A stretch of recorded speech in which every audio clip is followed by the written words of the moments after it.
Hi, everybody. Welcome to the Founders Chair podcast. This is your coach, Andy Goldberg, and today we have on as our guests Jenny Story and Kate Berry from Urban Retreat and the Academy. Jenny and Kate, welcome to the show. Thank you for having us. Thank you. Why don't we start off by just telling us a little bit about you guys personally, where you're from, where you're based, what you enjoy doing when you're not working. You want to go I'll first? go first. I'm Kate Berry. I am in my early 50s and I have been in business for about 30 odd years. Jenny was actually my friend, and only 7 years ago we started business together.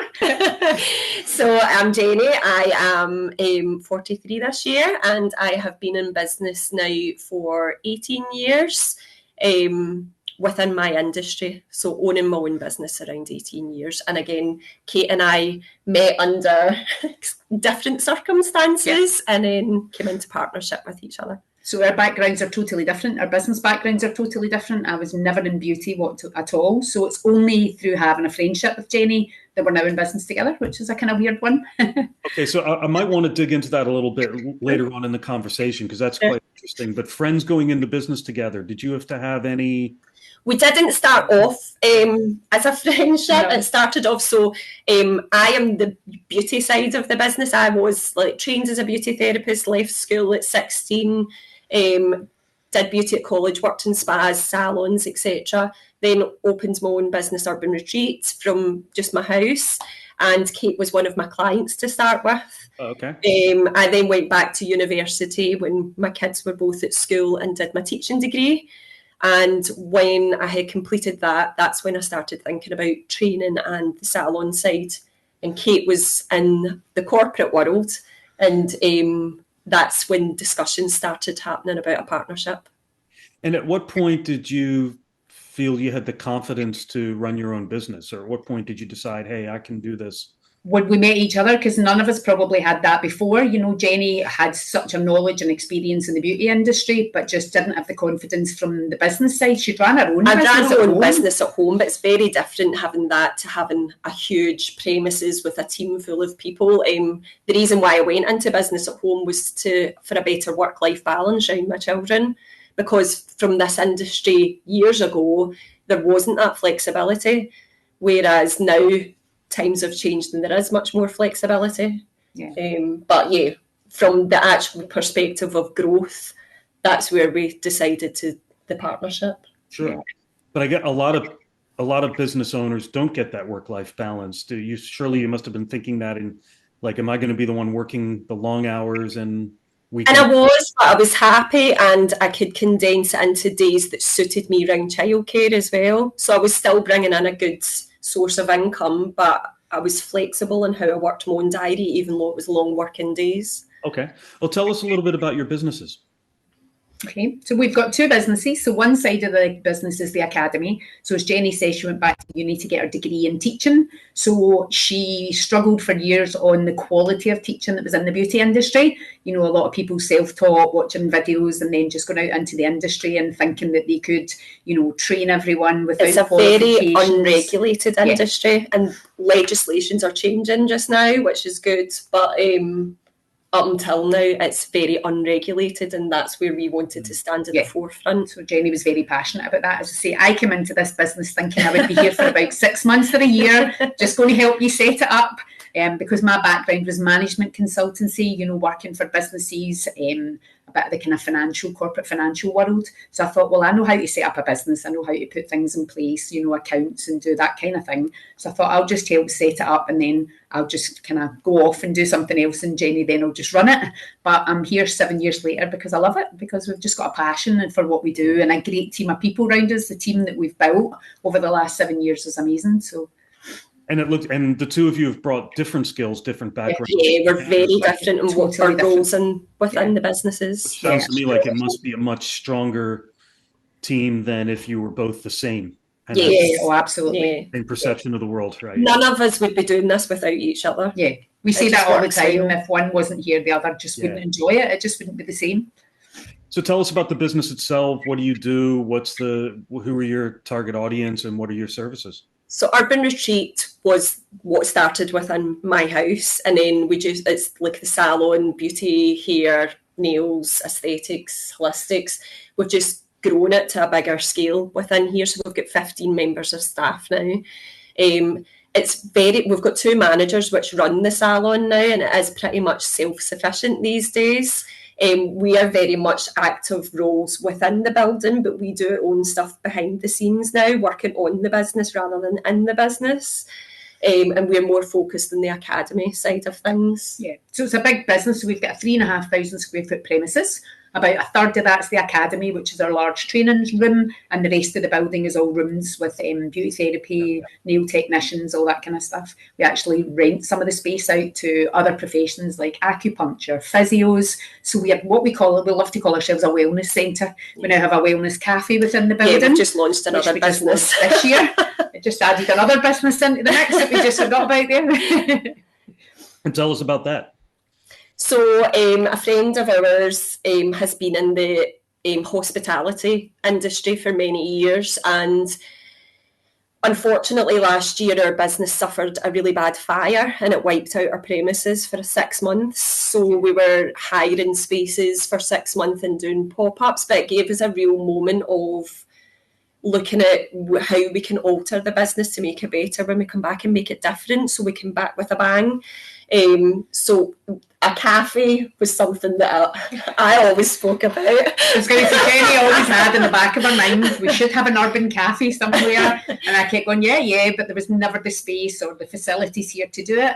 And then when the fire wiped out an area of the building and we had to strip it back. Just made us reassess where we could place everything. And as much as it was probably the hardest time throughout business for us, stress-wise, it really made us get the place to where we wanted it to be, and it is absolutely beautiful now, and it's exactly how we want it now.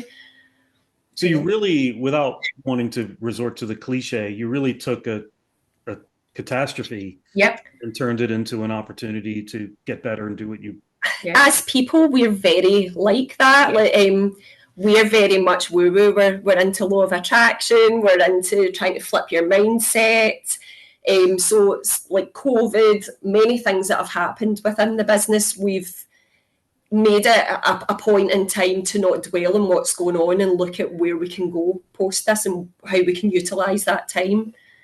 Yeah, we're slightly weird that way. I don't know why. We take a really bad situation and somehow flip it on its head and put a positive spin on it. And even the staff in here say, how do you do that? You know, there should be a disaster. The two you should be crying in a corner under which your desk. At times. Which we did have days of that. But we pretty much think, well, what are we going to do? Are we going to lie and cry under the desk or are we just going to get on and turn it right? Failure's not an option. Nah. Well, we always say that, you know, your results are determined by your actions, but your actions are determined by your attitude. 100%. So, you know, if you have the right mindset and the right attitude, then you'll do the right things. Yeah. And trying to find the positives in such dire conditions, like that was the worst last year. It really was. But we really did manage to find the positives. And as I say, like the place is looking absolutely beautiful now. So tell us, so obviously you two kind of inspire each other. You probably push and challenge each other as well. Is there anybody like externally that has also inspired you to help you achieve? There's actually a certain clique of people, isn't there, within time? One of our friends actually has a PR company and she's in here just now. She works alongside us. Victoria has been very kind to us since we opened our doors in here. We didn't know her. We asked her as like an influencer out at that point in time, and we just became such good friends. And she's been kind of pivotal in our growth within the salon more than anything else. Within the academy side of it, our awarding body is CIBTAC, which is a regulated off-call awarding body, but it's known globally, not just within the UK. The CEO of that company kind of took us under her wing because she's Scottish, and she's became a really good friend as well. So I would say those two characters and Leon from Ishka as well. So really we've got great relationships with the brands and things like that we use as well, and they've been really supportive over the years in building us. Fantastic. What would you say has been, I mean, you've gone through some challenges, COVID, a fire. We've had a member of staff pass away, sudden death syndrome. Yeah, so that was a real that's probably the hardest out of everything, to be Yeah. honest, because it was a human being that we were really close to. So, and it had such an impact on the team itself as well, didn't it? Sure. If you're a close team, you're We're a very close team. Yeah. spend a lot of time together. You Yeah. get to know each other. So Yeah. I'd say we've been through anything that you could. I know. We literally, when we write them down, Yeah. sometimes we go, right, okay, there's not that many more Yeah. problems we can face now. Yeah. Hopefully there's not too many more. We've had challenges with staff, like our very first kind of staff base that we had just weren't the right fit, and they probably felt that about us as well. So yeah, we've been through quite a lot of challenges. do you find I've completely gone off the question script, by the way. This is really good. This really good chat, and I think people will be interested to hear your story. When you go through things like losing a member of staff like that, or a fire, or COVID, as the business leaders, you kind of have the responsibility to stay positive and stay confident for the benefit of the rest of the team. But do you ever feel, as business owners, you wish you could just, To be honest, Kate's the strong one in this relationship. I'm a bit of an emotional wreck at times. So I'm good at putting the game face on, because that's what we're kind of robotic built to do in this industry. However, there are days that I just need to close the office door and she's the pillar of strength. Like, pull yourself together. Come on, let's get on with it.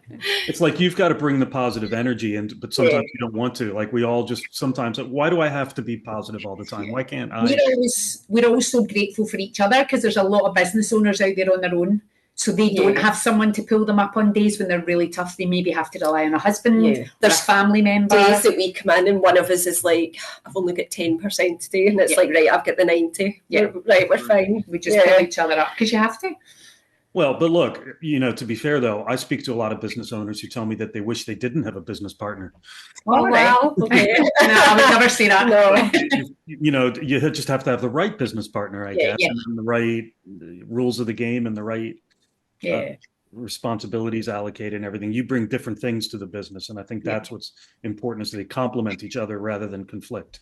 Yeah, and I think we appreciate that. We both know our different skills. It's not as if we don't try and do each other's jobs. We both say, that's your bag. You definitely have the skills to do that part of it. And I say, right, okay, that's me, or whatever. Yeah. When you started out together, did you have a clear vision for the future? I'm the kind of creative, and I'm very much like vision boards and like forecasting, like this year that's what we're going to do, next year that's what we're going to do. I'm more a reactive person. I react to situations and then kick in and take the action that's required. Kate's the project manager. I come up with all the ideas and I'm at the back trying to make it happen. Do you still have, Kate, do you still have a bit of the corporate? I've lost a lot of it. Me now compared to me 7 years ago is a completely different person. I was very robotic. I was in a male world, a very male-dominated world. Everyone I dealt with was accountants, lawyers, and it was very much the two gents that I worked for at the time were kind of men in their kind of 60s who'd been in the corporate world a long time, who treated me so well, and were amazing. They taught me so much, but I had that very kind of a structured corporate life. This industry is completely different. You have to react to human emotions. I'm dealing with women every day. It's completely different. But no, I love it. I absolutely love it. What would you say have been your biggest learnings as business owners on this journey? The hardest thing has been working with staff. Yeah. And that's been our biggest learning curve as well, because there's elements of it that you need to be like, what was my part to play in this? Accountability. Being reflective and accountable for your own actions and how you can progress and change it so it doesn't happen again. And in the beginning, there was a lot of learning curves, wasn't there? Yeah. At the beginning, we took on people that Jenny knew, which, we thought would be a great thing, but sometimes it's not, because you have to have that business. So we were maybe too friendly. Yeah, there was too much. There was maybe too much relationship there when we started, whereas now, as much as our team are like friends, we love them, but we know there's the boundary there between business owners and staff. I mean, we just had our Christmas night out on Saturday night. We were all out together. We had the best night, but as a business, we own the business. We are the bosses, and they've got a great respect for us as well. So when we're like, right, guys, we're really not performing, we need to make targets this week, they are very receptive of like, right, okay, how can we do this? Help us along. So they're a great team. They really are. Yeah. What's the next big thing for you in your businesses? What does the next 1 to 3 years look like? And so Urban, where we're trying to get back on track, we are known to be the salon that's got waiting lists and always fully booked and stuff, but obviously the fire had a bit of a detrimental effect to our client base. So we're now getting to the stage of full columns again and stuff like that. That'll come over in the next couple of months. The Academy is real growth. We work with some of the biggest spas within Scotland. We work with Archerfield, we've worked with Blytheswood, Gleneagle, Stobo Castle, Skibo Castle, so we Turnberry, so all the kind of big names. We're looking now to branch out with a more UK base, and we've got some really good meetings in the diary now with that as well. Network this year is all about networking for us. Last year was a bit of a write-off the second half of the year because we were just trying to get this place back open again, but networking's our biggest. Going to lots of events, with spa leaders all over the UK, trying to get that business in the door. And people are starting to recognise us now, and we've built that kind of contacts and friends, and the trust is now because they know the standard of the training that we offer. We were the first ones within Scotland to launch a private traineeship. So England have an apprenticeship scheme. We don't have that in Scotland. So we created one for the spa industry because there's an employment crisis just now. And what happened is the hotel groups now swallow the costs for this training. So it's a private traineeship, and that's 2 years now it's been going on for, and they've all been repetitive and coming back and using this because of the standard of therapists we're delivering. So the networking is really interesting. You what you're basically doing is you're building visibility. So people you recognize you, know your name, and then over time it builds trust and credibility. So people are willing and want to do business with you. Exactly. And it just is picking the right events, for our industry. You get invited to a lot of things. It's knowing the ones that are going to lead to meeting the right people. So we've got better at that, for a year or so last year, at the start of the year before the fire. We went along to things. Everything. Sometimes we were there thinking there's no one here that would actually look at what we do, favourably and actually need us. So we sat back and refocused and looked at the calendar of events within the spa industry and said, right, that's where the people are. That's where the spa owners and spa leaders are that need employability services like ours. So you've got to know what to say yes to, but you also have to know what to say no to. 100%. Yeah. And we know that now, so we've got our year planned out. Oh, that's great. I mean, do you ever find that you suffer what I call decision fatigue? Where it's like I just somebody tell me what to do. You're bad for that. I'm quite impulsive. I'd say I'm more like, or no, I don't have a problem with saying no to things. Yeah. Whereas Kate feels a bit, sometimes you're a bit like, oh, so we're different in that respect. So what advice do you have for any business owners who are just starting out on their own or who are thinking about going out on their own? You need to have a passion for what you're doing. And really just believe in your own abilities as well, and surround yourself with the right people, and really focus on who your target market is as well. Yeah, it took us a long time to find our avatar. It's a very good marketing world. Who is your client? Yeah. Who do you want to sell to? When we went through our first few years, we were targeting, young girls who would come to us for nails and makeup and all the rest of it. We've now really got our market. We know our clients are 35 to 60 plus sort of thing. They're people with a bit of extra income. They're people who are loyal, who want to spend money on themselves, who know and trust the products that we use. They know they're going to come here and leave feeling better. So we've really narrowed that down, drilled it down. Our first few years we didn't. So that's the best advice we could give to know what you want, know who your client is and what you're selling. And the academy side we were doing in the very beginning when we launched, we would do like one student training for a week. There was no income in that. You were just saying yes to everything. So now we've dropped a lot of courses and we focus on a set amount of courses because that's our avatar, and that's our USP. So, I mean, it sounds to me like you've got real clarity around where you're going, how you're going to get there, but you didn't at the start. So you learned through mistakes and progress, and we still make mistakes. It's just you're human, so you're never going to know everything. And I'm a great believer in saying, put yourself in uncomfortable situations. Put yourself in a room full of people you can learn off of, that you have to ask questions. Yeah. Anything you would have done differently to speed up the journey? Not really. I think COVID obviously had a massive impact on everybody, so that was kind of put us in the back foot a bit. We lost a good 2 years in the academy business. You know, Urban Retreat was allowed to open for small periods. You know, remember we had all these coming out of lockdown sessions, so we had small periods where we could generate a little income or whatever. But with the academy, we literally lost 2 years, and we spent a year or so building relationships and getting to know people, and then the industry closed for 2 years. So we felt as though we had to start again. So that was like a real challenge. It was almost like building again, but we're back in a place now. But I'd say in the beginning as well, we gave away a lot of free stuff to, like, for influencers or for like brand recognition, and I probably, if I was to do it again, I wouldn't. So know your worth. Know your worth. If you've got what they want, they'll pay for it. So, I mean, if I could do anything different, I wouldn't have a global pandemic. On the other hand, those of us that survived it and came through it with businesses intact, we've learned a lot about ourselves, right? I mean, that's the ultimate resilience. Well, you guys had the fire. And, so you can withstand anything now. Like, if your belief and confidence. We actually said that with like, we were going through all the things that have happened in this past 7 years, and we're just like, we actually could survive anything now. I remember us starting, and we worked with Business Gateway, which again, I would give advice to anyone who's starting a business. Seek out Business Gateway in your local area. They were amazing for us. I know not everyone has the same experience, but the 2 women at the Business Gateway at the time for us were, you know, instrumental in giving us advice and helping us with setups. And at the beginning back then, we talked about, you know, they always said, listen, if you get through 3 years in business, you're doing well.